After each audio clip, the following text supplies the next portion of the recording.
Welcome back, and Thank you. You're back, and you've recently been made director of this huge nonprofit that's got offices in other areas doing big things. Let's take it A to Z in the services that you provide and what you do for our community, and what does a typical person coming into the organization timeline and what that all looks like. Yeah, great. Okay, so I'm going to kind of go from do a little bit broad and tell you that we are a national organization. CASA is a national organization. It stands for Court Appointed Special Advocates.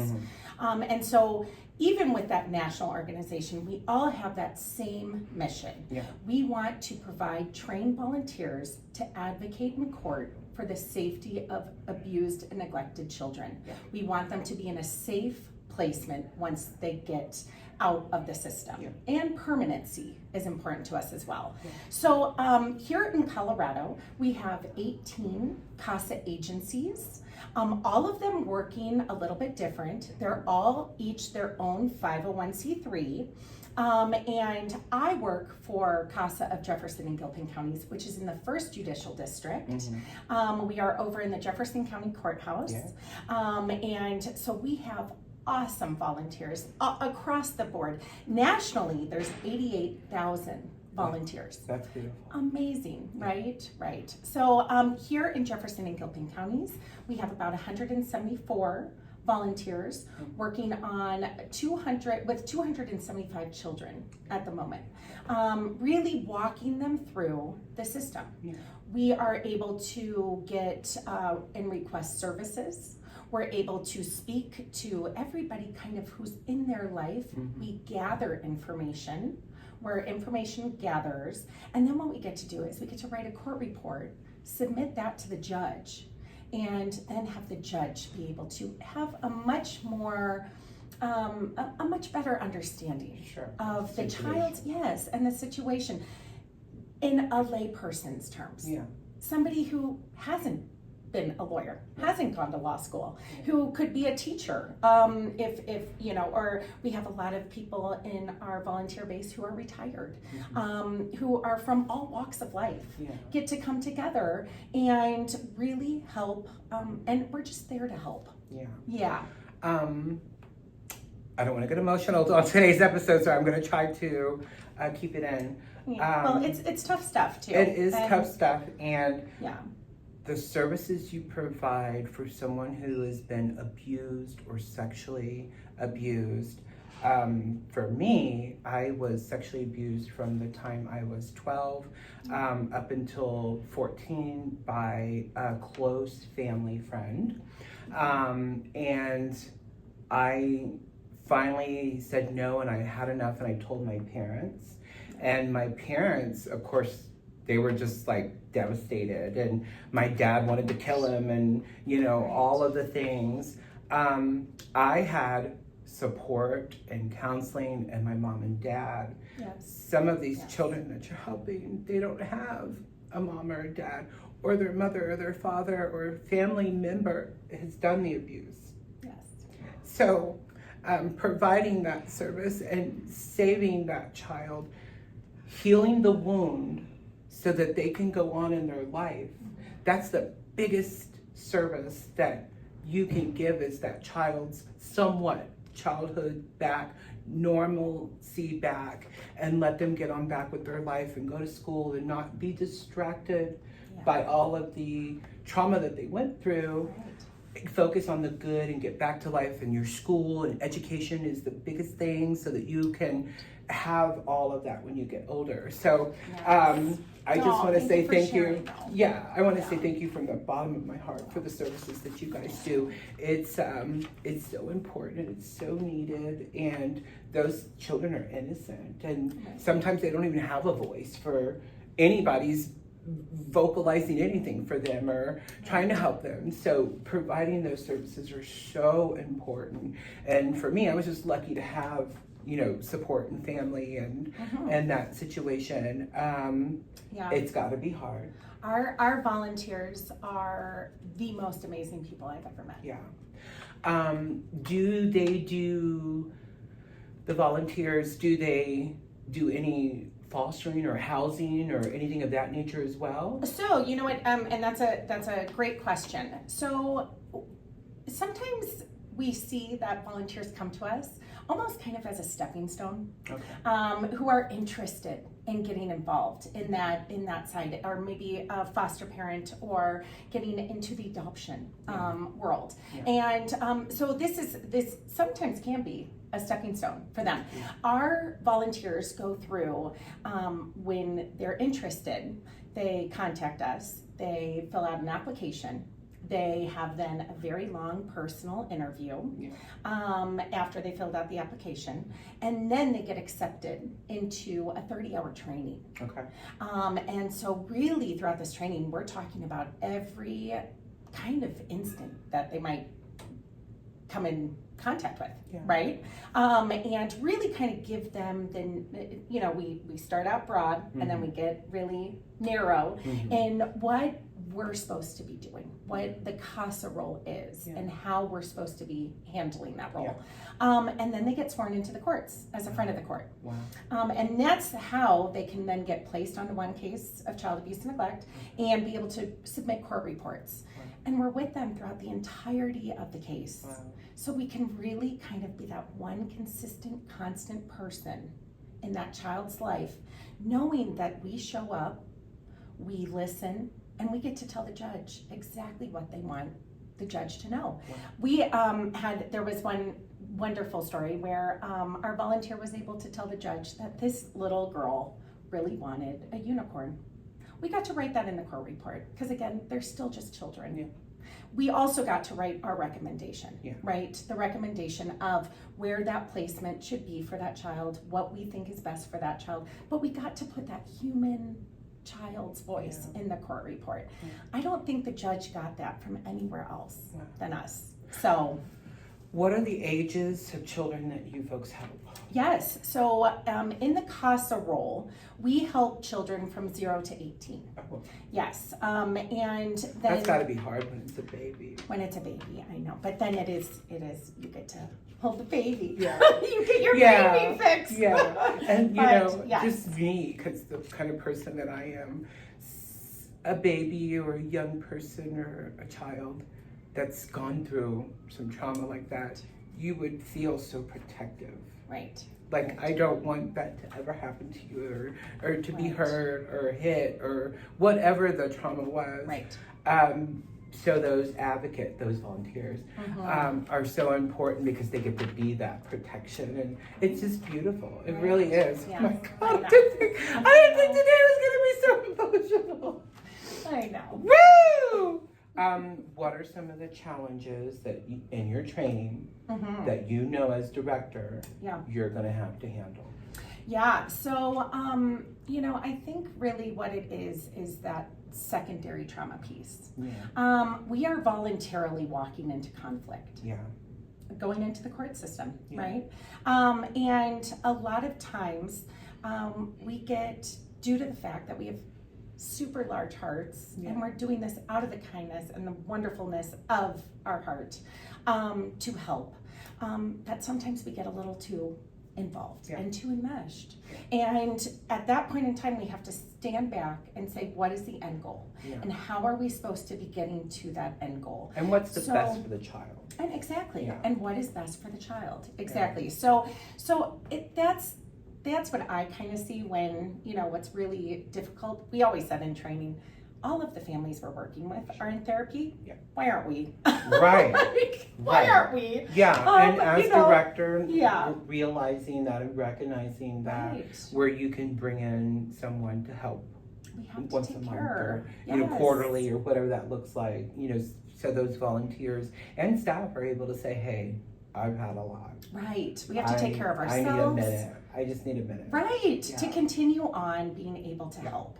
Right. So if someone's wanting to get into this type of work and do this type of job and feel this kind of reward from doing that work, how would someone get involved? Yeah, so there is a CASA agency in everyone's neighborhood. So you can go online, you could put child advocate, you could put CASA, C-A-S-A, and then you could find the CASA agency that's near you. There is always, when you go onto the website, a place where you can sign up, get involved with the newsletter, figure out, you know, kind of where they're going to be next. We're out in the community all the time doing booths, doing speaking engagements. We love getting our information out there and love spreading our word. And so really you can find us. There's a CASA agency in 18 of the 22 judicial districts out here. So but we have a strong need for volunteers. Volunteerism went down during COVID, and we're going to work hard to get that back on this episode. Yeah, and we're trying to really push that up. So we're going to talk about what you folks are needing, and we're going to start off with a couple questions because I don't know.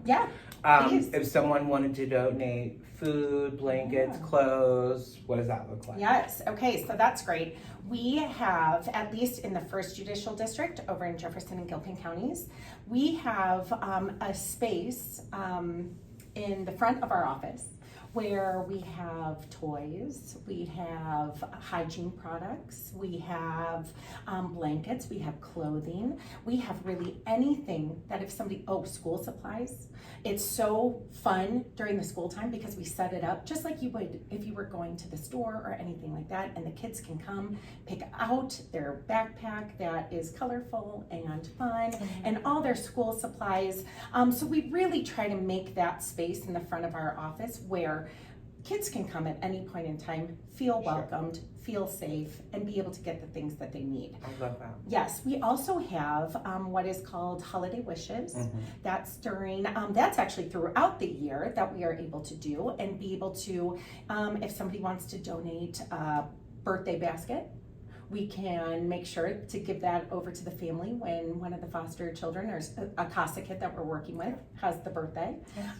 Be able to donate that. We are able during the holiday season to be having gifts for not only the kids who are in the CASA program, but kids who are in DCYF, the families who are in DCYF, and really be able to give them a very nice Christmas. That's beautiful. Yes. So there is a ton of different options of being able to give in-kind donations. You know, we usually ask for new items, and usually beforehand, what I would suggest is to just give them a call and say, hey, this is what I have. And would you be, do you guys need that? Or would you guys, be able to use this? And we will usually always accept.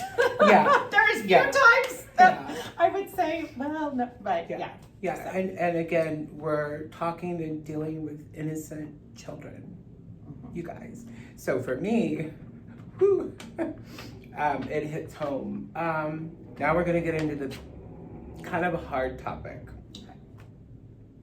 As the director, you know what those facilities need. All of those things are great to donate, but let's talk about financial donations and grants and city funding. What are some of the struggles that you're going through with that right now? Yeah, so, again, I think that since COVID, a lot of the landscape has changed. The nonprofit landscape has just changed, and we want to be thoughtful of it, but we also have so many different ways to give and to get involved. We are always, though, looking for that financial piece, always looking for donations. It's important, exactly. But we also understand that might look a little bit different for families now. Sure. That might be giving, that was maybe giving a significant amount of money beforehand and not, but you know what? Everything counts. Every dollar counts. And every dollar can go directly to the services, which is just so important. So important. And so I mean, with our grants, we have some of the best companies out there giving us grants and really being our big driver in what we're doing, handling a lot of our expenses for our events. Over in Jefferson and Gilpin counties, we have 3 events that we put on per year. One is a super fun putt-putt, which, yes, is over in Lakewood at Putter's Pride. That's coming up in August. We'll definitely want to promote that. Yes, it's going to be very fun. And then we have a comedy night. We have a comedy night in January. I know, which is super fun at the end of January. That has all of kind of the fundraising aspects to it, a paddle raiser. Yes, but then you get 45 minutes of entertainment and comedy. I mean, how cool is that? And then we also have a community gathering, which we call our Champions for Children. And exciting, this next year, CASA of Jefferson and Gilpin counties is going to be celebrating our 25th year of serving children. Big milestone. I know. It's going to be amazing. And all this under your direction. Gosh, I know. It's beautiful. exciting. It's exciting. And I have a fabulous team, a fabulous board, and also just our volunteers who just make this work so wonderful. Beautiful. Yes. I heard a little birdie told me that you're going to be one of the main speakers for the Nonprofit Networking Breakfast Summit. That's October 17th here at Serendipity Labs. Starts at 8 a.m. There'll be booths from many nonprofits. Those nonprofits love this twice-a-year event. They get to come together. They get to network with each other. They get to depend on each other's services and how can we partner and help. But it's also the corporate companies of Denver that want to come and help and want to get to know those nonprofits and where can they put their dollars that they get yearly that they have to give to amazing 501c3s and nonprofits. Where do they want to allocate those funds? So CASA is going to be in the house. She's going to have staff working the booths. She's going to be doing speaking. And I think you're even bringing some people from CASA? Yes. That's going to be an incredible, emotional day. As we start ramping up in July, those nonprofits will start getting those emails, the register link. Of course, every nonprofit gets a booth for free, and they get to set up and talk about their business. We're going to have incredible speakers from the nonprofit world, 2 different chambers of commerces. We're going to have the news and media here will be on different news platforms talking about the event, talking about her as a speaker as well.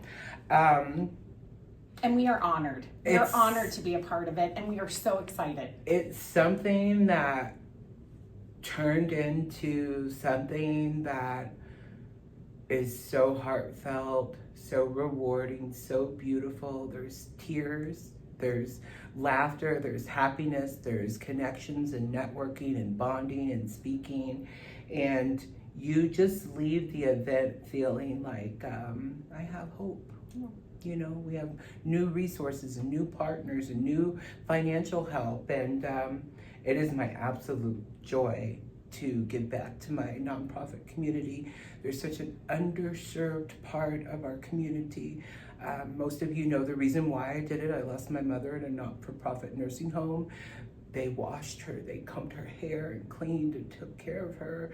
And she passed away in that facility. And it's just my way of giving back because I have love for my community. And Denver is a beautiful, magical place full of really good people, and we're going to make sure that you're spotlighted and that you're getting those resources and that help. And I'll stop being mushy. I knew the tears were coming today. I knew we were going to get emotional when you talk about innocent children that have been hurt and you being their advocate, their protector, their voice. That's so powerful. It is. It's so beautiful and moving, and it makes you and your staff and your volunteers just super people. Oh, and we need people like you in our community so much. Well, it is a group effort. It's a group Woo! effort. Everyone's involved. Yeah. Everyone's It's involved. beautiful. It's a group. It really yes, is. I know it is, and we're just so excited to be a part. We're of so it. excited, Yes. all of it. And then we will share those big events that you have coming up, and Great, maybe great. even come and do some live filming. That would be really and fun. a little pre-post and a little after photos and videos as well. So let's get our interview back on track. If you could go back to 15-year-old Melissa Yeah. and tell her the things that she needs to know for where you're at right now with director of this huge organization for 2 counties, the good works that you do, what would you say to little Melissa? Oh my gosh, I love this question. I'm just going to sidetrack just for a second. I recently went to a concert, and it was like I was giving my 13-year-old self like a little hug. Because it was Alanis Morissette. Oh, And it was just one of those take a little pill. where I gave my 13-year-old self just this hug of, I would say, first off, having a position like this and working in a nonprofit that has so much meaning trumps everything. Oh yeah. It trumps everything. Oh yeah. And I think I was always searching and looking for something where I knew I was going to make a difference, and I knew I was going to have an impact, and that the work that I was doing was meaningful. And I found the most amazing place to do that. And again, how I started my career was with CASA, and then I moved away for a little bit, and then I came back to CASA. I came back to the organization that just held such a wonderful piece in my heart. And then everything's gonna be good, right? Oh my That's God. what I would tell myself when I was Yeah. 15. Everything's good. Yeah. Everything's gonna be good. Yeah. Now we're going to switch those gears. Yeah. 80-year-old Melissa, Ah. what's the legacy you want to leave for the wow. children, Gosh. your family, your little girl, Magnolia, Oh my gosh. and your Denver, Colorado community? What's Ah. that legacy look like? Erica, that is a wonderful question. And you know what? I am recently with getting this new executive director position. I've been thinking about that, and I've been trying to imagine what that is. What I do know is that our executive director, who's going on to her next chapter, that's what we're calling it, her next chapter, has left the most amazing legacy. Yeah. And has created a program that is so foundationally strong, Yeah. and I have the privilege to continue on as then the leader. But again, the staff, the board, the volunteers, it's all of it, the community, Denver, all of us contribute to that. It's and so I just get to be a small part of that, and I'm just so proud. Yeah. And I know, looking back, I'm gonna obviously say, right, that I learned a lot, that there was some challenges, but that overall it was a wonderful and beautiful experience. That's wonderful. Yeah, those are great questions. I like those. South Jeffco as a whole, holds a special place in my heart. I'm ambassador with the West Metro Chamber. I'm a member with the South Jeffco Business Alliance. All the good works that Jeffco invest in their city, invest in their county, invest in the cities that are in their county, creating beautiful places like the new library in South Jeffco. Clement Park, oh my God. Amazing. Tori, all the good work she does with the foothills, that whole area. Now you're seeing business are moving into the Jeffco area. They're realizing that there's good people, commerce, I can have a successful business. Like, you guys are becoming a force over there to be recognized. And it got my attention. And, you know, I'm a Denver girl, Denver Metro. But a little bit of my heart is over there with them. So I think you're in one of the best counties to be in. I don't know a lot about Gilpin. But anything Jeffco, there's so many resources and so many good people and so many good groups and organizations, all, including CASA, all wanting to make Jeffco a better place to live, great schools, services, safe places that, you know, children can go to and have a great time and play.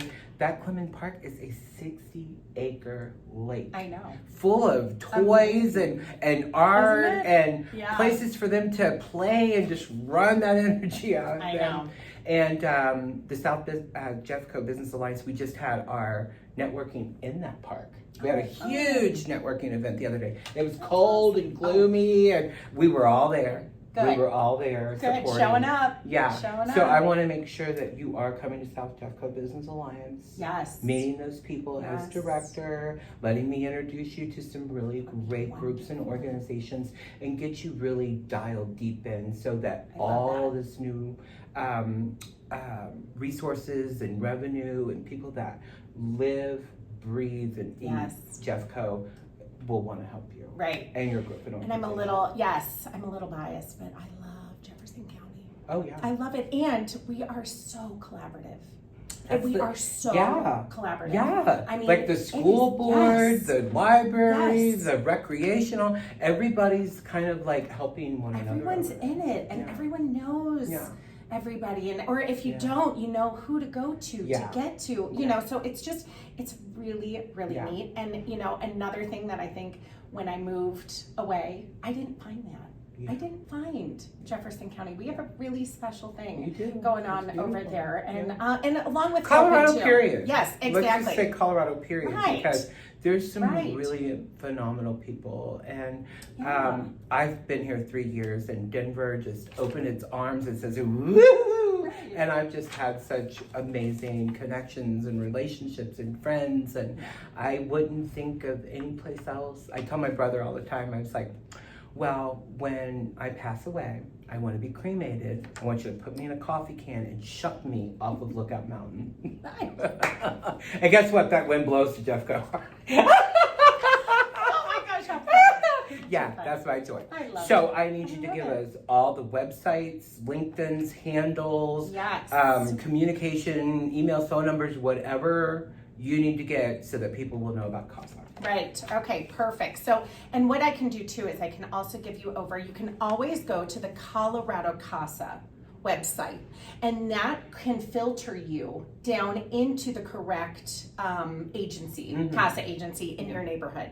So that's a great way of doing it. Ours is the www.CASAJeffcoGilpin.com. That is a mouthful. Yeah. That's a lot. We're going to tag it, and we'll be tagging everything and putting all the links and logos and all of that in there as well. But we love being out in social media. We love taking photos of where we're at, posting it. We love coming to things like this, to be able to be on podcasts, to be able to be on TV, to get our word out however we possibly can. Stomping the pavements. Yeah. That's what we're doing to raise awareness. Word of mouth is hands down the best way of getting our information out and networking.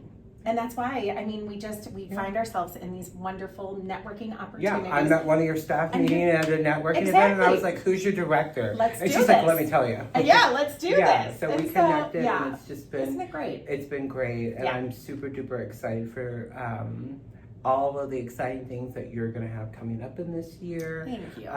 We're going to love you and support you and share all of that, and we'll come and film at some of those events, and you're going to be speaking and doing all kinds of fun things throughout the next year, and I'm so excited to watch your career and see you on LinkedIn at this or that or doing this or that. And I'm going to share it, and I'm going to support you guys and love y'all. Love that. Thank you. Anything that you want to talk about, upcoming events or something in the now that we need to know about? Yeah. So what we have been doing over in Jefferson and Gilpin counties is having CASA 101s and also kind of these gatherings where it's non-threatening for people to come and learn more about us. We're not asking them to sign up right then. We're not asking them, we're just asking them to come, learn, and be a part of it. So that could be an option too, if you kind of say, I'm interested, I want to learn a little bit more. Take a look on the website of your local CASA agency, and they'll probably have something like that you can attend, which is really nice. And then, again, all of the CASA agencies have their different events that they put on. All of them are just fabulous. Fabulous. You get to see a lot of people. You get to do the networking. You get to support a wonderful cause. You get more information about it. And a lot of times, too, in these events, we have past CASA youth that get to come and chat about the impact that CASA had on their life. We have CASA volunteers chat about the impact that their volunteering has done on their life as well. I think that's what we hear from a lot of volunteers is I didn't know how much it was going to impact me. Yeah. Well, when you do good, you feel good. Yes, 100%. So, That's beautiful. I've enjoyed our time together today with you, Melissa. Me too. We are filming live here in the beautiful Serendipity Labs in downtown Denver. Morgan and Cassie are your lab managers. They love to give tours. We love when CEOs come to visit and they need a place to do a great presentation, maybe some off-site interviewing, take those important overseas calls, just have a day where maybe they can come in and do all of those kind of things, or maybe a whole week where you need the facility, or maybe you permanently want to move here with beautiful views on the 11th floor and all the amenities that we have here. It's a beautiful, modern, gorgeous co-working space, and we're so humbled and grateful and thankful for the business relationship with Serendipity Labs. They have been one of our partners since day one of this, and where we come from and where we are now with the podcast is just humbling and grateful and thankful, and you all love us. You really love us. And we're going to continue to do these incredible interviews with movers and shakers that are making things happen in the Denver metro and surrounding areas. And it is absolutely my pleasure and my joy to do it. I am again Arica Netterville, your host. Melissa, our guest with CASA. We will put all of her information and tagging and all of that in the post tonight when this episode airs and drops. That has been our episode today, and thank you so much for tuning in. Please connect with Melissa and please connect with CASA. As soon as we get the summer over with, we're going to go into fall, and then we're going to go into the holidays, and that's when people really get into the giving spirit. So these folks can really use those resources and help. Maybe you're a Fortune 501c3 company, maybe you're this huge Kellogg's corporation, and you want to give back. This is who you want to definitely help. Oh, thank you. Thank you so much. Absolutely. Yes. That's going to be our episode for today, and we will see you on the next episode. Next week, we have the Fab team coming from Apex Realty, Tammy and Ann. So they will be in the house, and they're going to do their spiel, and it's really exciting because these two ladies, one starts talking, then the other starts talking, then the other one starts talking, and they got this momentum down, and they've got all this fun that they spend.